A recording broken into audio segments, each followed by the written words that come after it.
As you can see, I'm here today at St Albans Abbey, where I've witnessed the Last Supper from an installation of saying that Jesus was in fact a black person. He wasn't in fact who we depict him to be. Under Black Lives Matter, they've depicted Jesus to be a black person, and I'm wearing a mask, but I'm in the public space, so I'm obeying their rules.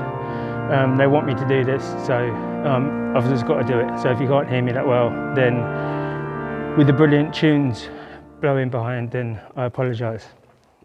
But basically, this has been, let me just get it in the picture, this has been there since 2009. It's an interpretation of the Last Supper from Lorna May Wadsworth. So basically, Jesus is a Jamaican-born model of Tafari, as in Rastafari. So what's up, YouTube? I'm here at St Albans Abbey, a great place of architecture. I just had a walk around there and I was absolutely disgusted of what I found. Now, we had 2 days ago, we had what we can only call as a migrant desecrating the cross of Christ on top of the church in Chadwell, I believe. Either way, the dean come out, the bishop, the reverend, whatever you want to call him, he come out and he said the guy had mental health issues. And I'll tell you what the mental health issues is. He supports Muhammad, and you cannot have any other religion other than Islam. This is why I've come here, okay? Because this is St Albans Abbey, okay? Then the saint of Alban. Before he was a saint, he was just a normal man of Alban, and he friended off a Christian priest. This is a time when the Romans conquered this area, and it was called Verulamium. After the conqueror, you had to support whatever 101 gods they believed in, and Alban was like, no, I actually want to convert to Christianity, and he did. But he kept the priest secret because there can't be any other religion. Now, what's that sound like? That sounds like what we're doing today, okay? The magistrate of Verulamium, he found out that Alban was hiding a priest. And he said to him, bring him to me. So what Alban did was he covered up the priest, he swapped clothes with him so the priest could leave the city. And then he got captured by, Alban got captured by the magistrates, the guards took there, and he was told to renounce your religion, renounce Christianity. And he said, no, I am called Alban, and I believe in God and Christianity. So the magistrate sentenced him to death. So he came onto this hill, somewhere on here, and he got his head cut off. Now all this seems the same song as we're singing and we're hearing about Islam. But not only is that, this abbey has got many other good qualities. It's got a good Remembrance Day memorial there, which will be in the video somewhere. The pictures I took from within, it's beautiful. And then I noticed that they had an installation by an artist she's a white artist, and you can only call her, you can only say that she's left, but she's depicted Jesus Christ at the Last Supper. She has depicted him not having blue hair, not having blue eyes and blonde hair. She depicted him as an African, Jamaican descent guy, like Tafari is depicted in Rastafarian culture. That's who she's modelled it off. So she has literally taken Christianity to a new level and rewritten the books. Again, we're seeing this with both Islam and Islamic faith, and now we're seeing it with Black Lives Matter. And we cannot have this.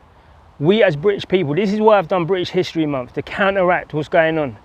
This is not acceptable. So we've got Islam trying to take over our country, trying to take over our religious beliefs. And now we've got Black Lives Matter that thinks that they can do a depiction of the Last Supper. And the dean of this place has thought it's acceptable has found it acceptable to put him and that picture in the most religious area of the church. So they're desecrating what Jesus Christ is depicted as and said, no, actually he's a black man. And we're only going to do this because we're too woke. And you know what the saying is, once you go woke, you're going to go broke. And this costs £5,000 a day.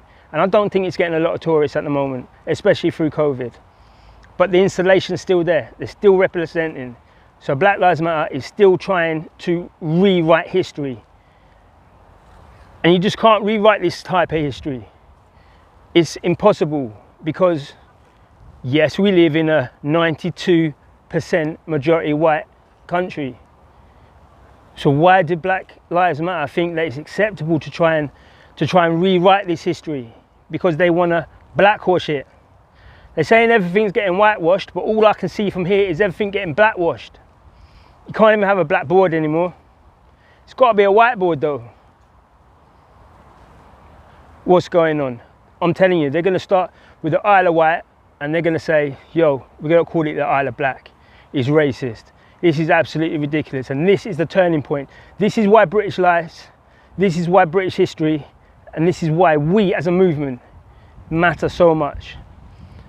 So we've got to get out there in our numbers and we've got to support anything that is British led, British born, British owned. And do you know what? I'm going to get a lot of people in the notes. They're going to be telling me you can't say that. Well, you know what? Black Lives Matter said you can only shop at a black pound day, only shop at black premises. Are you mental? I'm going to tell people only shop at British businesses. Don't go to places like Starbucks who they think they're too woke. Don't go to any of these places that are woke because we can't have them in our society. And this is why we need to speak up. And I'm going to speak directly to black folk now. You need to wake up. You need to see that Black Lives Matter is not the answer. You want to see what the answer is nationalism. That's the answer. Love your country loves you, okay? Support the flag will support you. Don't support these people, these neo-Marxist people who think they can go into this building here and put up the Last Supper and depict the black person. Imagine the outcry that would have. We've had it 3 days ago. The teacher, he was teaching in France. Freedom of expression and freedom of speech, and he's had his head taken off because he showed a picture of Muhammad. So right there, they think that it's acceptable to show a picture of Christ and then depict him as a black person. Not even just saying, oh, you know what, he might have a Mediterranean look to him. He might have this, he might have that. No, they're saying he looks, do you know what, he looks a bit like Ashley Waters. He looks like a Jamaican, and that's how we're going to depict him. And this dean of this church had spent a long time becoming so high up in the organisation. So I don't know what brought him to do this. But if you look around, this is a beautiful area. This is a beautiful place. Okay, this is Old Verulamium. You might want to Google it because it's a nice place to come.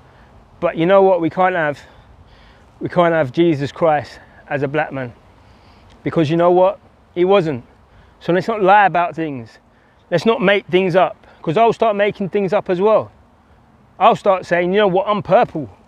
I want people to tell me I'm purple. That's it. If you refer me to anything else but purple, I'm going to start X, Y, and Z. I'm going to say that Jesus is a green man. Would I do that? No. Do you know why? Because it's not good to try and rewrite someone's faith. And you might say to me, oh, that's a bit hypocritical, what you just said about Islam, what you just said about Muhammad. But we're not trying to rewrite it. We all know that the guy married a girl, Aisha, when she was 6 and consummated the marriage when she was 9. We all know that he's a pedo. We all know that. So we're not trying to rewrite history by saying that he's not. What we're doing is simply speaking the truth. And for the truth, people are getting their heads cut off. But with this Last Supper depiction, we need to speak up and speak out. And this is the first step of Black Lives Matter, the neo-Marxist organisation. This is the first step of what they'll do to rewrite an entire city's history. Until the next time.